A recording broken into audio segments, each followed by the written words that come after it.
Tak, dostáváme se k ceně, to je strašně důležité, jak ji správně komunikovat. Samozřejmě pokud máte landing page jenom na sbírání kontaktů, žádná cena tam není. Pokud máte prodejní stránku na prodej nějakého kurzu, tak zase cena tam je a je potřeba ji komunikovat správně. Cena totiž není v podstatě jenom to číslo, je to hodnota, kterou ta vaše klientka za tu svou investici dostává.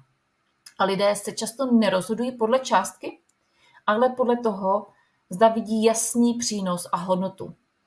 To znamená, že to, co jim ta vaše služba nebo ten váš kurz dá, musí mít větší hodnotu, než ta cena, kterou oni za to zaplatili.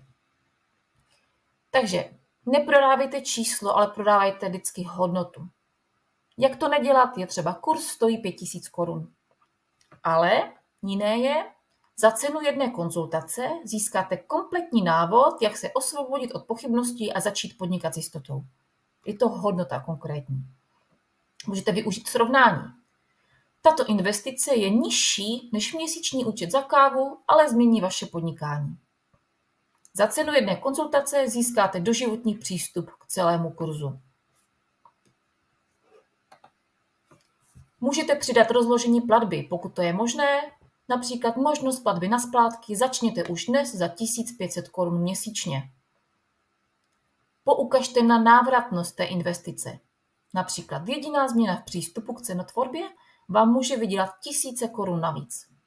Nebo co kdybyste už za měsíc měli první platící klienty? Tato investice se vám může vrátit během pár týdnů. Ideální zase zpracovat ty námitky předem. Vaše ideální klientka bude mít nějaké námitky, bude si říkat, jestli se to vyplatí, jestli to není moc. A vy, když nebudete čekat až na to, až se jí to rozehraje v hlavě, tak se můžete na tyto námitky připravit a už je rovnou v tom textu zodpovědět. Takže například, možná si říkáte, že je to moc peněz, ale co kdyby vám to pomohlo získat 3 nové klienty měsíčně? Nebo možná si myslíte, že teď není správný čas investovat, ale pokud nezačnete teď, kdy pak? Ale je to zpracování těch námitek. Oni si to takhle řekli, ale vy už jste zodpověděli a přesvědčili jste je o tom, že teď je ten správný čas, že to se vyplatí. Kam s tou cenou? Nevždy patří cena hned na začátek. Na landing page nikdy nedáváme cenu na začátek. Pozor. Je potřeba přesvědčit toho vašeho klienta, že to za to stojí. Takže pokud vydáte hned na začátek tu cenu, která bude třeba vyšší, tak je možný ten klient se vůbec nedostane k té argumentaci, kterou máte níže a už rovnou odchází. Je potřeba to udělat naopak a nejdřív ho přesvědčit, ukázat mu přínosy a výhody a to, co může získat tou vaší službou a teprve pak uvedete tu cenu. Samozřejmě pokud má něco nízkou cenu, nemusíte ji schovávat úplně na konec. Myslím si, že každý jsme se setkali s tím, že jste měli před sebou nějakou landing page a teď jste scrollovali a pořád jste scrollovali a furt tam byl nějaký text a pořád nějaká argumentace, abyste úplně až prostě za 10 minut dole získali nějakou cenu. Zase je potřeba taky nepřehlcovat ty lidi opravdu těmi informacemi. Myslím si, že kvalitní produkt se prodá sám. Pokud je to nízká cena, klidně ji tam můžete prostě někde dát v těch vyšších místech. Pokud je dražší ta cena, je potřeba ji vyargumentovat.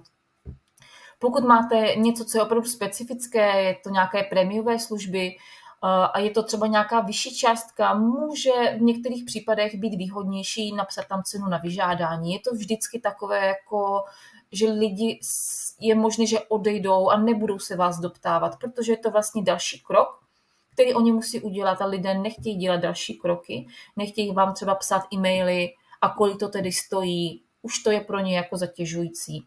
Takže je vždycky o zvážení, jestli tam tu cenu raději jako neuvést, i přesto, že je třeba vyšší, než nechat ty klienty, aby vám psali. Je to vždycky o tom, jak to v podstatě si to vy zodpovíte, jak vám to myslíte, že to třeba bude fungovat. Jak s tou cenou pracovat? Nejdříve uvádíte přínosy a transformace. Jo, to znamená, co ten kurz, co ta služba vlastně dává tomu vašemu zákazníkovi, co mu přinese, v čem ho změní. Pak dáváte obsah a konkrétní výhody. Co v té ceně všechno je. co všechno získají, jaké jsou tam bonusy třeba, jaká je hodnota těch bonusů. A nakonec teprve uvádíte tu cenu, možnost nějaké platby a třeba klidně ještě ty bonusy. Pravdu? Zase tohle je poměrně složitá věc na to, abyste si jako třeba ne-copywriter tu cenu vyargumentovali a vlastně textově si ji jako popsali, takže velice doporučuji využít tomu zase ChatGPT a vyzkoušet třeba tady ten prompt. Vystupuj jako copywriter a business strateg a navrhni způsob, jak efektivně zarámovat cenu landing page pro. Cena je tolik a tolik za třeba délku trvání kurzu, služby, pokud není žádná délka, nepište. Cena by měla být prezentovaná jako dostupná a rozumná vzhledem k přínosu, který zákazník získá. Zaměř se na to, aby text zdůraznil hodnotu, dlouhodobý přínos a návratnost investice.